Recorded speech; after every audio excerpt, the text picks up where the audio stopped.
দেখাবো। দেখুন সামনের গাছটিতে থোকায় থোকায় একদম উজ্জ্বল সাদা বর্ণের রডোডেনড্রন। এখানে তো কালচে ভাবও আসেনি, সবে আজকে বা কালকেই হয়তো ফুলগুলো ফুটেছে।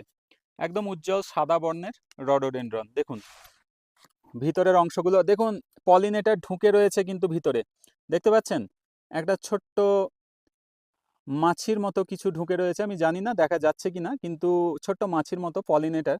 দেখুন ওই মাছিটি যে অংশে রয়েছে, মৌমাছির মতো প্রাণীটি, সেখানেই কিন্তু নেকটার গ্ল্যান্ডগুলি রয়েছে। ওখান থেকে নেকটার বা একটা মিষ্টি রস খরিত হয়, যেটাকে এরা সংগ্রহ করে। মধুমাছি যখন বা মৌমাছি যখন এই রসটা সংগ্রহ করে, তারা সেটাকে নিজেদের শরীরের মধ্যে নিয়ে ডিহাইড্রেটেড করে, অর্থাৎ তার থেকে জলের অংশটা অনেকটাই বের করে নেয়, তার সঙ্গে নিজের লালা এবং এনজাইম মিশ্রিত করে এবং সেটাকে মৌচাকে জমা করে।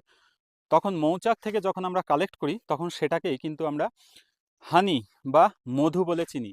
তাহলে নেকটার আর হানির মধ্যে কিন্তু অনেকটা ডিফারেন্স আছে। নেকটার হচ্ছে একটা মিষ্টি জলীয় দ্রবণ, আর হানি হচ্ছে মিষ্টি জলীয় দ্রবণ যেখানে জলের পরিমাণ কম, সেটা মৌমাছির শরীর থেকে উদ্গারিত এবং সেখানে প্রচুর পরিমাণে উৎসেচক আছে, সেই কারণে নেকটার কিন্তু দীর্ঘস্থায়ী নয়।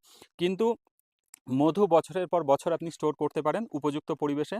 ইভেন 30-40 বা আমি জানি 70 বছরের বেশিও কিন্তু মধু